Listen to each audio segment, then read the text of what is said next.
ಈಗ ಮತ್ತೊಂದು call receive ಮಾಡೋಣ. ಚಿತ್ರದುರ್ಗದಿಂದ ಒಬ್ಬ ವೀಕ್ಷಕರು ಕರೆ ಮಾಡಿದ್ದಾರೆ. ವೆಂಕಟೇಶ್ ರಾವ್ ಅಂತ. ಸರ್ ನಮಸ್ಕಾರ. ಸರ್ ನಮಸ್ಕಾರ ಸರ್. ನಾವು ಚಿತ್ರದುರ್ಗ ಜಿಲ್ಲೆ ಮಕ್ಕಳಮೂರಿಂದ ಮಾತಾಡ್ತಿರೋದು. Yes sir. ನಮ್ದು ಕಾಟಿಕ್ ಸಮಾಜ ಅಂತೇಳಿ ಬಹಳ ಹಿಂದುಳಿದ ಸಮಾಜ. ಹ್ಮ್ ನಾವು ಕುರಿ ಮಾಂಸ ಕೊಯ್ದುಬಿಟ್ಟು ಮಾರಾಟ ಮಾಡಬೇಕು. ಹ್ಮ್ ನಮ್ಮ ಮಕ್ಕಳು ಬಹಳಷ್ಟು ಹೀನಾಸ್ಥಿತಿಯಲ್ಲಿ ಆ ಅಂಗಡಿಗಳನ್ನೆಲ್ಲ ಮಾಡ್ತಿರ್ತಾರೆ. ಹ್ಮ್ ವಿದ್ಯಾವಂತರು ಬಹಳಷ್ಟು ಕಮ್ಮಿ ನಮ್ಮ ಜನಸಂಖ್ಯೆಯಲ್ಲಿ. ಹ್ಮ್ ಆದ್ರೂ ನಮ್ಮ ಒಂದು ಜನಗಣತಿಯನ್ನು ಕುಲಶಾಸ್ತ್ರೀಯ ಅಧ್ಯಯನ ಆದ್ರೂ ಸಮೇತ ಹಾ ನಮ್ಮ ಒಂದು ಸರ್ಕಾರಗಳು ಬಸವರಾಜ ಬೊಮ್ಮಾಯಿ ಇದ್ದಾಗೂ ಬಿಜೆಪಿ ಸರ್ಕಾರ ಇದ್ದಾಗೂ ತಗೊಳ್ಳಿಲ್ಲ. ಹಾ. ಮಾಡ್ತೀವಿ ಅಂತೇಳಿ ನಮ್ಮನ್ನ ದಬ್ಬಿದ್ರು. ಯಾಕಂದ್ರೆ ನಮ್ಮ ಜನಸಂಖ್ಯೆ ಬಹಳಷ್ಟು ಅತಿ ಕಡಿಮೆ ಇದೆ ನಮ್ಮ ಜನಸಂಖ್ಯೆ. ಓಕೆ. ಆದ್ರೂ ಸಮೇತ ಈ ಸರ್ಕಾರವನ್ನು ಅದೇ ರೀತಿ ದಬ್ತಾ ಇದೆ ಮುಂದಕ್ಕೆ. ಹ್ಮ್ ಹ್ಮ್ ಹ್ಮ್ ನಮಗೆ ಯಾವುದು ನ್ಯಾಯನೇ ದೊರೆತಾ ಇಲ್ಲ ಇದುವರೆಗೂ. ಒಂದು 30-40 ವರ್ಷದಿಂದ ಹೋರಾಟ ಮಾಡ್ಕೊಂಡ್ ಬರ್ತೀವಿ ನಮ್ಮ ಸಮಾಜದವರು. ಹ್ಮ್ ಹ್ಮ್ ಹ್ಮ್ ಯಾವುದು ಎಲ್ಲಾ ಕಡೆ ಬೇರೆ ಬೇರೆ ರಾಜ್ಯಗಳಲ್ಲಿ ನಮ್ಮನ್ನ ಹ್ಮ್ SC ಸೇರಿಸಿದ್ದಾರೆ. ಹ್ಮ್ ಆದ್ರೆ ಇಲ್ಲಿ ಕರ್ನಾಟಕದಲ್ಲಿ ಮಾತ್ರ ನಮ್ಮನ್ನ ಬಹಳ ಅನ್ಯಾಯ ಮಾಡ್ತೀರಿ ನಮ್ಮ ಸಮಾಜಕ್ಕೆ ಅಂತೇಳಿ ನನ್ನ ಒಂದು ಅನಿಸಿಕೆ. ಅಂದ್ರೆ ವೆಂಕಟೇಶ್ವರ ಅವರು ಈಗ ಗಣತಿ ಸಂದರ್ಭದಲ್ಲಿ ನಿಮ್ಮನ್ನ ಗಣನೆಗೆ ತಗೊಂಡೇ ಇಲ್ಲ ಅನ್ನುವಂಥ ವಾದವಾ ನಿಮ್ದು, ಅಥವಾ ಯಾವ ಪ್ರವರ್ಗಕ್ಕೂ ನಿಮ್ಮ ಜಾತಿಯನ್ನ ಸೇರಿಸಿಯೇ ಇಲ್ವಾ ಅಂತ ನಿಮ್ ವಾದ? ಸರ್ ತಗೊಂಡಿದ್ದಾರೆ, ಹಾ ಪ್ರವರ್ಗ ಅವನಲ್ಲಿ ನಮಗೆ ಇದೆ. ಆದ್ರೂ ಸಮೇತನು ಹೆಚ್ಚಿನ ಹೋರಾಟದಲ್ಲಿ ನಾವು ಬಹಳಷ್ಟು ಬಹಳ ಕಮ್ಮಿ ಜನಸಂಖ್ಯೆ ಬಹಳ ಕಮ್ಮಿ ಇದೆ ನಮ್ದು. Okay okay. ಹಾ ನಮ್ಮ ಹೀನಾಸ್ಥಿತಿ ಬಹಳ ಹೀನಾಸ್ಥಿತಿ ಅಂತ ಹೇಳಿದ್ರೆ ನಾವು ಕುರಿ ವ್ಯಾಪಾರ ಮಾಡ್ಬೇಕು ಮಕ್ಕಳೆಲ್ಲ ಹಾ ನಮ್ಮನ್ನ ಪರಿಗಣನೆ ಮಾಡ್ತಾರೆ. ಅದು ಯಾವುದೇ ರೀತಿ ಮುಂದೆ ಹೋಗ್ತಾರೆ. ಅದು ಯಾಕಂತ ಅರ್ಥ ಆಗ್ತಿಲ್ಲ. ಕುಲಶಾಸ್ತ್ರೀಯ ಅಧ್ಯಯನ ಸಮೇತ ಆಗಿದೆ ನಮ್ಮ ಸಮಾಜದಲ್ಲಿ. ಹ್ಮ್ ಹ್ಮ್ ಹ್ಮ್ ಹ್ಮ್ ಹ್ಮ್. ಸೊ ಸಿಗ್ಬೇಕಾದಂತಹ ಬಹಳಷ್ಟು ಪ್ರಾಶಸ್ತ್ಯ ಪ್ರಯತ್ನ ಸಿಗ್ತಾ ಇಲ್ಲ ಮಾಡಿದ್ದೀವಿ. ಅಂತ ಹೇಳ್ತಾ ಇದ್ದೀರಿ ರಮಣ ನೀವು. ಸರ್ ಇವರು ಸರ್ ಈಗ ಏನ್ ಆಗ್ಬೇಕು, ಏನ್ ಹೇಳಕ್ ಬಯಸ್ತೀರಿ ತಾವು? ನಮ್ಮ ಒಂದು ಸಮಾಜದನ್ನ ಸಣ್ಣ ಸಮಾಜಗಳು ಬಹಳಷ್ಟು ಇದಾವೆ. ಅವನ್ನ SC-ಗೋ ಅಥವಾ ST-ಗೋ ತಗೊಂಡು ಓಕೆ. ಸಣ್ಣ ಸಮಾಜಗಳನ್ನ ಎತ್ತಿದ್ರೆ ಅವ್ರಿಗೆ ಒಂದು ನಮ್ಮ ಮಕ್ಕಳು ಓದಿದಂತ ಮಕ್ಕಳಿಗೆ ಒಂದು 4-5 ಮಕ್ಕಳಿಗನ್ನ ಎಜುಕೇಶನ್ಗೆ ಅನುಕೂಲ ಆಗುತ್ತೆ ಅನ್ನೋ ಒಂದು ಭಾವನೆ sir. Okay, thank you Venkateshwara ಅವರ ಕರೆ ಮಾಡಿದ್ದಕ್ಕೆ, ನಿಮ್ಮ ಅಭಿಪ್ರಾಯ ತಿಳಿಸಿದ್ದಕ್ಕೆ. ಮತ್ತೊಬ್ಬ ಕಾಲರ್ ರೆಡಿ ಇದ್ದಾರೆ ಮೈಸೂರಿನಿಂದ. ಮೋಹನ್ ರಾಜ್ ಅವರೇ ನಮಸ್ಕಾರ. ನಮಸ್ಕಾರ ಸರ್. ಮೋಹನ್ ರಾಜ್ ಅವರೇ, ಏನ್ ಅನ್ಸುತ್ತೆ ನಿಮಗೆ ಜಾತಿ ಜನಗಣತಿ ವಿಚಾರವಾಗಿ? ಜಾತಿ ಜನಗಣತಿ ಕಾಂತರಾಜ್ ಅವ್ರು ಮಾಡಿದ್ದಲ್ವ ಸರ್ ಅದು? ಹ್ಮ್ ಅದು ಸುಮಾರು 9 ವರ್ಷ 10 ವರ್ಷ ಆಗಿರ್ಬೋದು ಅದು. ಹ್ಮ್ ಕಾಂತರಾಜ್ ಅವ್ರ ವರದಿ ಬಂತು, ಜಯಪ್ರಕಾಶ್ ಹೆಗಡೆ ಅವ್ರ ವರದಿ ಬಂತು. ಅಂದ್ರೆ ವರದಿಯನ್ನು ಸ್ವೀಕರಿಸೋಗಿಂತ ಮುಂಚೆನೆ ಲೀಕ್ ಆಯ್ತು ಅಂತ ಹೇಳಿ ಸಮುದಾಯಗಳಿಂದ ವಿರೋಧ ವ್ಯಕ್ತವಾಯಿತು. ಸರ್ ಈಗ ವರದಿ ಮಾಡಬೇಕಾದ್ರೆ ಅವರು 100 ಕೋಟಿ ರೂಪಾಯಿ ಸಾರ್ವಜನಿಕ ಹಣನ ಸರ್ಕಾರ ವ್ಯಯ ಮಾಡಿದೆ. ಹ್ಮ್ ಈ ಆಯೋಗಗಳ ವರದಿನ ಇವರು ಹ್ಮ್ ಅಕ್ಸೆಪ್ಟ್ ಮಾಡಿ ಅದರ ಸಾಧಕ ಬಾಧಕಗಳ ಬಗ್ಗೆ ಸಚಿವ ಸಂಪುಟ ಸಭೆಯಲ್ಲಿ ಚರ್ಚೆ ಮಾಡಿದ ನಂತರ ಹ್ಮ್ ಹ್ಮ್ ಹ್ಮ್ ಸಾರ್ವಜನಿಕರ ಒಂದು ಅಭಿಪ್ರಾಯಕ್ಕೆ ಇವರು ಯಾವುದನ್ನು ಸಹ ಬಿಡುಗಡೆ ಮಾಡಲ್ಲ. ಹ್ಮ್ ಇವ್ರಿಗೆ ಅನುಕೂಲ ಆಗುವಂತ ಇದ್ದ ಒಂದು ವರದಿಗಳನ್ನ ಮಾತ್ರ ಇವರು ಹ್ಮ್ ಲೆಕ್ಕಕ್ಕೆ ತೊಳ್ತಾರೆ. ಹ್ಮ್ ಸುಮಾರು 10 ಆಯೋಗಗಳು ವರದಿ ಕೊಟ್ಟಿರ್ಬೋದು. ಓಕೆ. ಬಟ್ ಯಾವುದೋ ಒಂದು ಇಚ್ಛಾಶಕ್ತಿ ಇಲ್ದಿರುವಂತ ಸರ್ಕಾರ ಹ್ಮ್ ಸಾರ್ವಜನಿಕರ ಹಣನ ಹೇಗೆಲ್ಲ ದೋಚ್ಬೋದು ಅನ್ನೋದಕ್ಕೆ ಈ ಆಯೋಗಗಳ ರಚನೆ ಮಾಡ್ತಾರಲ್ಲ, ಇದೇ ಮೂಲ ಕಾರಣ. ಹ್ಮ್ ಹ್ಮ್ ಹ್ಮ್ ಹಣ ದೋಚೋ ವಿಚಾರನೇ ಹೊರತು ಸಾರ್ವಜನಿಕರಿಗೆ ಅವರ ಕಲ್ಯಾಣ ಕಾರ್ಯಕ್ರಮಗಳಿಗಾಗಿರ್ಬೋದು, ಸಾರ್ವಜನಿಕರನ್ನ ಏನು ಸಮಾಜಮುಖಿ ಆಗ್ತಾರೋ ಅಂತದ್ದಾಗಿರ್ಬೋದು, ಶೋಷಿತ ಸಮಾಜಗಳನ್ನ ಮೇಲೆತ್ತುವಂತ ಕೆಲಸ ಆಗಿರ್ಬೋದು, ಇತ್ತೀಚಿನ ಒಂದು 20-30 ವರ್ಷದ ಇತ್ತೀಚಿನ ರಾಜಕಾರಣದಲ್ಲಿ ಇದ್ಯಾವುದನ್ನು ಮಾಡ್ತಾ ಇಲ್ಲ ಈ ರಾಜಕಾರಣಿಗಳು. ಯಾಕೆಂದ್ರೆ ಎಲ್ರೂ ವಿದ್ಯಾವಂತರು ಬುದ್ಧಿವಂತರೇ, ಸರ್ಕಾರದಲ್ಲಿ ಇರ್ತಕ್ಕಂಥ ಎಲ್ಲಾ ಅನುಭವಿಗಳೇ. ಇವರ ಅನುಭವ ಹೇಗಿದೆ ಅಂದ್ರೆ ಸಾರ್ವಜನಿಕರ ಹಣನ ಹೇಗೆಲ್ಲ ಲೂಟ್ ಹೊಡಿಬಹುದು ಅನ್ನೋದ್ರ ಮಾತ್ರ ಅನುಭವ ತುಂಬಾ ಚೆನ್ನಾಗಿದೆ.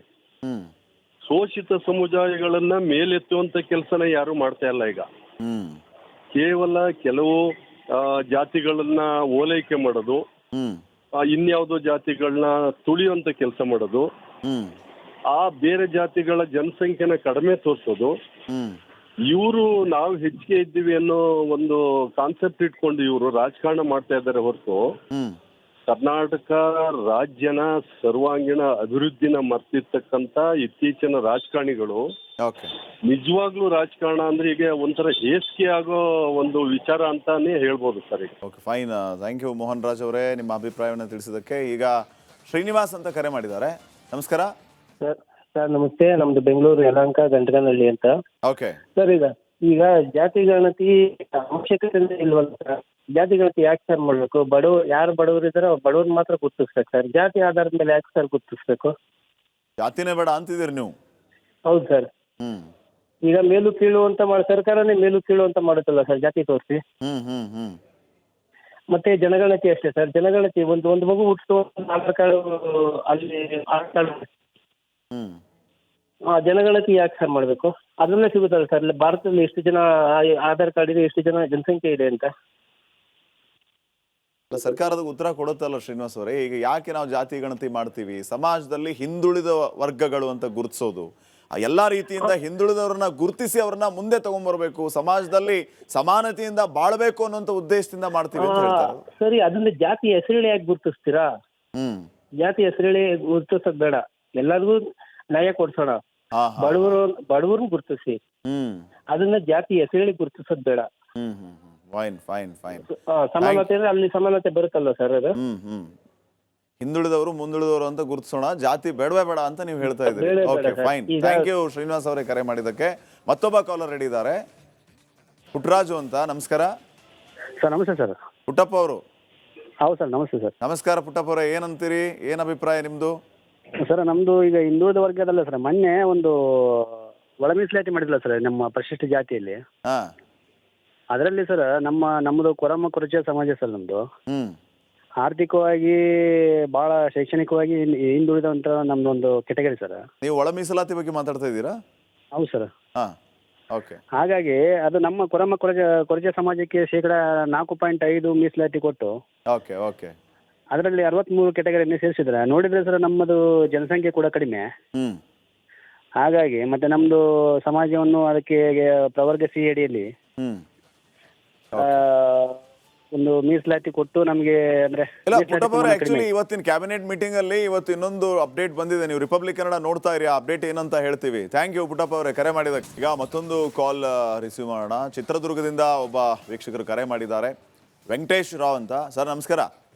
ಸರ್ ನಮಸ್ಕಾರ ಸರ್. ನಾವು ಚಿತ್ರದುರ್ಗ ಜಿಲ್ಲೆ ಮಲ್ಕರ್ಮೂರಿಂದ ಮಾತಾಡ್ತಿರೋದು. Yes sir. ನಮ್ದು ಕಾಟಿಕ್ ಸಮಾಜ ಅಂತೇಳಿ ಬಹಳ ಹಿಂದುಳಿದ ಸಮಾಜ. ನಾವು ಕುರಿ ಮಾಂಸ ಕೊಯ್ದ್ಬಿಟ್ಟು ಮಾರಾಟ ಮಾಡಬೇಕು. ನಮ್ಮ ಮಕ್ಕಳು ಬಹಳಷ್ಟು ಹೀನಾಸ್ಥಿತಿಯಲ್ಲಿ ಆ ಅಂಗಡಿಗಳನ್ನೆಲ್ಲ ಮಾಡ್ತಿರ್ತಾರೆ. ವಿದ್ಯಾವಂತರು ಬಹಳಷ್ಟು ಕಮ್ಮಿ ನಮ್ಮ ಜನಸಂಖ್ಯೆಯಲ್ಲಿ. ಆದ್ರೂ ನಮ್ಮ ಒಂದು ಜನಗಣತಿಯನ್ನು ಕುಲಶಾಸ್ತ್ರೀಯ ಅಧ್ಯಯನ ಆದ್ರೂ ಸಮೇತ ನಮ್ಮ ಒಂದು ಸರ್ಕಾರಗಳು ಬಸವರಾಜ ಬೊಮ್ಮಾಯಿ ಇದ್ದಾಗೂ ಬಿಜೆಪಿ ಸರ್ಕಾರ ಇದ್ದಾಗೂ ತಗೊಳ್ಳಿಲ್ಲ. ಮಾಡ್ತೀವಿ ಅಂತೇಳಿ ನಮ್ಮನ್ನ ದಬ್ಬಿದ್ರು. ಯಾಕಂದ್ರೆ ನಮ್ಮ ಜನಸಂಖ್ಯೆ ಬಹಳಷ್ಟು ಅತಿ ಕಡಿಮೆ ಇದೆ ನಮ್ಮ ಜನಸಂಖ್ಯೆ. ಓಕೆ. ಆದ್ರೂ ಸಮೇತ ಈ ಸರ್ಕಾರವನ್ನು ಅದೇ ರೀತಿ ದಬ್ತಾ ಇದೆ ಮುಂದಕ್ಕೆ. ನಮಗೆ ಯಾವುದು ನ್ಯಾಯನೇ ದೊರಕ್ತಾ ಇಲ್ಲ ಇದುವರೆಗೂ. ಒಂದು 30-40 ವರ್ಷದಿಂದ ಹೋರಾಟ ಮಾಡ್ಕೊಂಡ್ ಬರ್ತೀವಿ ನಮ್ಮ ಸಮಾಜದವರು. ಯಾವುದು ಎಲ್ಲಾ ಕಡೆ ಬೇರೆ ರಾಜ್ಯಗಳಲ್ಲಿ ನಮ್ಮನ್ನ SC ಯಲ್ಲಿ ಸೇರಿಸಿದ್ದಾರೆ. ಆದ್ರೆ ಇಲ್ಲಿ ಕರ್ನಾಟಕದಲ್ಲಿ ಮಾತ್ರ ನಮ್ಮನ್ನ ಬಹಳ ಅನ್ಯಾಯ ಮಾಡ್ತೀರಿ ನಮ್ಮ ಸಮಾಜಕ್ಕೆ ಅಂತೇಳಿ ನನ್ನ ಒಂದು ಅನಿಸಿಕೆ.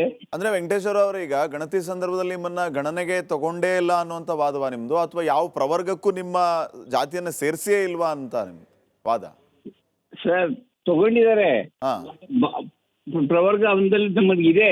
ಆದ್ರೂ ಸಮೇತನು ಹೆಚ್ಚಿನ ಹೋರಾಟದಲ್ಲಿ ನಾವು ಬಹಳಷ್ಟು ಬಹಳ ಕಮ್ಮಿ, ಜನಸಂಖ್ಯೆ ಬಹಳ ಕಮ್ಮಿ ಇದೆ ನಮ್ದು. Okay okay.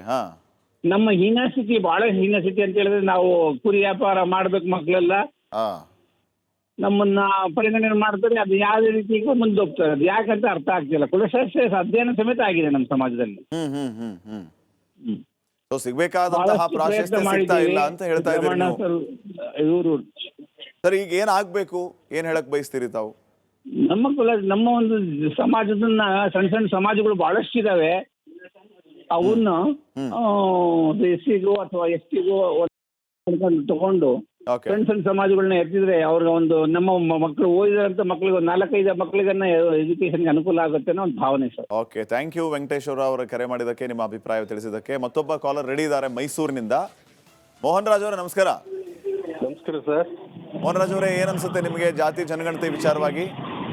ಜಾತಿ ಜನಗಣತಿ ಕಾಂತರಾಜ್ ಅವ್ರು ಮಾಡಿದ್ದಲ್ವಾ ಸರ್ ಅದು? ಅದು ಸುಮಾರು 9 ವರ್ಷ 10 ವರ್ಷ ಆಗಿರ್ಬೋದು ಅದು. ಹ್ಮ್ ಕಾಂತರಾಜ್ ಅವ್ರ ವರದಿ ಬಂತು, ಜಯಪ್ರಕಾಶ್ ಹೆಗಡೆ ಅವ್ರ ವರದಿ ಬಂತು. ಅಂದ್ರೆ ವರದಿಯನ್ನು ಸ್ವೀಕರಿಸೋಗಿಂತ ಮುಂಚೆನೆ ಲೀಕ್ ಆಯ್ತು ಅಂತ ಹೇಳಿ ಸಮುದಾಯಗಳಿಂದ ವಿರೋಧ ವ್ಯಕ್ತವಾಯಿತು. ಸರ್, ಈಗ ವರದಿ ಮಾಡಬೇಕಾದ್ರೆ ಅವರು ನೂರಾರು ಕೋಟಿ ರೂಪಾಯಿ ಸಾರ್ವಜನಿಕ ಹಣನ ಸರ್ಕಾರ ವ್ಯಯ ಮಾಡಿದೆ. ಹ್ಮ್ ಈ ಆಯೋಗಗಳ ವರದಿನ ಇವರು ಹ್ಮ್ ಅಕ್ಸೆಪ್ಟ್ ಮಾಡಿ ಅದರ ಸಾಧಕ ಬಾಧಕಗಳ ಬಗ್ಗೆ ಸಚಿವ ಸಂಪುಟ ಸಭೆಯಲ್ಲಿ ಚರ್ಚೆ ಮಾಡಿದ ನಂತರ ಹ್ಮ್ ಹ್ಮ್ ಹ್ಮ್ ಸಾರ್ವಜನಿಕರ ಒಂದು ಅಭಿಪ್ರಾಯಕ್ಕೆ ಇವರು ಯಾವುದನ್ನು ಸಹ ಬಿಡುಗಡೆ ಮಾಡಲ್ಲ. ಹ್ಮ್ ಇವ್ರಿಗೆ ಅನುಕೂಲ ಆಗುವಂತ ಇದ್ದ ಒಂದು ವರದಿಗಳನ್ನ ಮಾತ್ರ ಇವರು ಹ್ಮ್ ಲೆಕ್ಕಕ್ಕೆ ತೊಳ್ತಾರೆ. ಹ್ಮ್ ಸುಮಾರು 10 ಆಯೋಗಗಳು ವರದಿ ಕೊಟ್ಟಿರ್ಬೋದು. ಓಕೆ. ಬಟ್ ಯಾವುದೋ ಒಂದು ಇಚ್ಛಾಶಕ್ತಿ ಇಲ್ದಿರುವಂತ ಸರ್ಕಾರ ಹ್ಮ್ ಸಾರ್ವಜನಿಕರ ಹಣನ ಹೇಗೆಲ್ಲ ದೋಚ್ಬೋದು ಅನ್ನೋದಕ್ಕೆ ಈ ಆಯೋಗಗಳ ರಚನೆ ಮಾಡ್ತಾರಲ್ಲ, ಇದೇ ಮೂಲ ಕಾರಣ. ಹ್ಮ್ ಹ್ಮ್ ಹ್ಮ್ ಹಣ ದೋಚೋ ವಿಚಾರನೇ ಹೊರತು ಸಾರ್ವಜನಿಕರಿಗೆ ಅವರ ಕಲ್ಯಾಣ ಕಾರ್ಯಕ್ರಮಗಳಿಗಾಗಿರ್ಬೋದು, ಸಾರ್ವಜನಿಕರನ್ನ ಏನು ಸಮಾಜಮುಖಿ ಆಗ್ತಾರೋ ಅಂತದ್ದಾಗಿರ್ಬೋದು, ಶೋಷಿತ ಸಮಾಜಗಳನ್ನ ಮೇಲೆತ್ತುವಂತ ಕೆಲಸ ಆಗಿರ್ಬೋದು, ಇತ್ತೀಚಿನ ಒಂದು 20-30 ವರ್ಷದ ಇತ್ತೀಚಿನ ರಾಜಕಾರಣದಲ್ಲಿ ಇದ್ಯಾವುದನ್ನು ಮಾಡ್ತಾ ಇಲ್ಲ ಈ ರಾಜಕಾರಣಿಗಳು. ಯಾಕೆಂದ್ರೆ ಎಲ್ರೂ ವಿದ್ಯಾವಂತರು, ಬುದ್ಧಿವಂತರೇ, ಸರ್ಕಾರದಲ್ಲಿ ಇರ್ತಕ್ಕಂಥ ಎಲ್ಲಾ ಅನುಭವಿಗಳೇ. ಇವರ ಅನುಭವ ಹೇಗಿದೆ ಅಂದ್ರೆ ಸಾರ್ವಜನಿಕರ ಹಣನ ಹೇಗೆಲ್ಲ ಲೂಟ್ ಹೊಡಿಬಹುದು ಅನ್ನೋದ್ರ ಮಾತ್ರ ಅನುಭವ ತುಂಬಾ ಚೆನ್ನಾಗಿದೆ. ಶೋಷಿತ ಸಮುದಾಯಗಳನ್ನ ಮೇಲೆತ್ತುವಂತ ಕೆಲಸನ ಯಾರು ಮಾಡ್ತಾ ಇಲ್ಲ ಈಗ. ಕೇವಲ ಕೆಲವು ಜಾತಿಗಳನ್ನ ಓಲೈಕೆ ಮಾಡೋದು, ಇನ್ಯಾವುದೋ ಜಾತಿಗಳನ್ನ ತುಳಿಯುವಂತ ಕೆಲಸ ಮಾಡೋದು, ಆ ಬೇರೆ ಜಾತಿಗಳ ಜನಸಂಖ್ಯೆನ ಕಡಿಮೆ ತೋರಿಸೋದು, ಇವರು ನಾವು ಹೆಚ್ಚಿಗೆ ಇದ್ದೀವಿ ಅನ್ನೋ ಒಂದು ಕಾನ್ಸೆಪ್ಟ್ ಇಟ್ಕೊಂಡು ಇವರು ರಾಜಕಾರಣ ಮಾಡ್ತಾ ಇದ್ದಾರೆ ಹೊರತು ಕರ್ನಾಟಕ ರಾಜ್ಯನ ಸರ್ವಾಂಗೀಣ ಅಭಿವೃದ್ಧಿನ ಮರ್ತಿರ್ತಕ್ಕಂಥ ಇತ್ತೀಚಿನ ರಾಜಕಾರಣಿಗಳು ನಿಜವಾಗ್ಲೂ ರಾಜಕಾರಣ ಅಂದ್ರೆ ಈಗ ಒಂಥರ ಹೇಸಿಗೆ ಆಗೋ ಒಂದು ವಿಚಾರ ಅಂತಾನೆ ಹೇಳ್ಬೋದು sir. Okay, fine. Thank you Mohan Raj ಅವರೇ, ನಿಮ್ಮ ಅಭಿಪ್ರಾಯವನ್ನು ತಿಳಿಸಿದ್ದಕ್ಕೆ. ಈಗ ಶ್ರೀನಿವಾಸ್ ಅಂತ ಕರೆ ಮಾಡಿದ್ದಾರೆ. ನಮಸ್ಕಾರ ಸರ್. ನಮಸ್ತೆ. ನಮ್ದು ಬೆಂಗಳೂರು ಯಲಹಂಕ ಗಂಟಗನಹಳ್ಳಿ ಅಂತ. ಓಕೆ ಸರ್, ಈಗ ಜಾತಿ ಗಣತಿ ಅವಶ್ಯಕತೆ ಇಲ್ವಲ್ಲ ಸರ್? ಜಾತಿ ಗಣತಿ ಯಾಕೆ ಸರ್ ಮಾಡಬೇಕು? ಯಾರು ಬಡವರು ಇದಾರೆ ಅವ್ರು ಬಡವ್ರನ್ನ ಮಾತ್ರ ಗುರ್ತಿಸ್ಬೇಕು ಸರ್. ಜಾತಿ ಆಧಾರದ ಮೇಲೆ ಯಾಕೆ ಸರ್ ಗುರ್ತಿಸ್ಬೇಕು? ಜಾತಿನೇ ಬೇಡ ಅಂತಿದ್ದೀರಿ ನೀವು? ಹೌದು ಸರ್. ಈಗ ಮೇಲು ಕೀಳು ಅಂತ ಸರ್ಕಾರನೇ ಮೇಲು ಕೀಳು ಅಂತ ಮಾಡುತ್ತಲ್ಲ ಸರ್, ಜಾತಿ ತೋರಿಸಿ. ಮತ್ತೆ ಜನಗಣತಿ ಅಷ್ಟೇ ಸರ್. ಜನಗಣತಿ ಒಂದು ಮಗು ಹುಟ್ಟು ಆಧಾರ್ ಕಾರ್ಡ್ ಅಲ್ಲಿ ಆಧಾರ್ ಕಾರ್ಡ್ ಜನಗಣತಿ ಯಾಕೆ ಸರ್ ಮಾಡಬೇಕು? ಅದರಲ್ಲೇ ಸಿಗುತ್ತಲ್ಲ ಸರ್ ಭಾರತದಲ್ಲಿ ಎಷ್ಟು ಜನ ಆಧಾರ್ ಕಾರ್ಡ್ ಇದೆ, ಎಷ್ಟು ಜನ ಜನಸಂಖ್ಯೆ ಇದೆ ಅಂತ.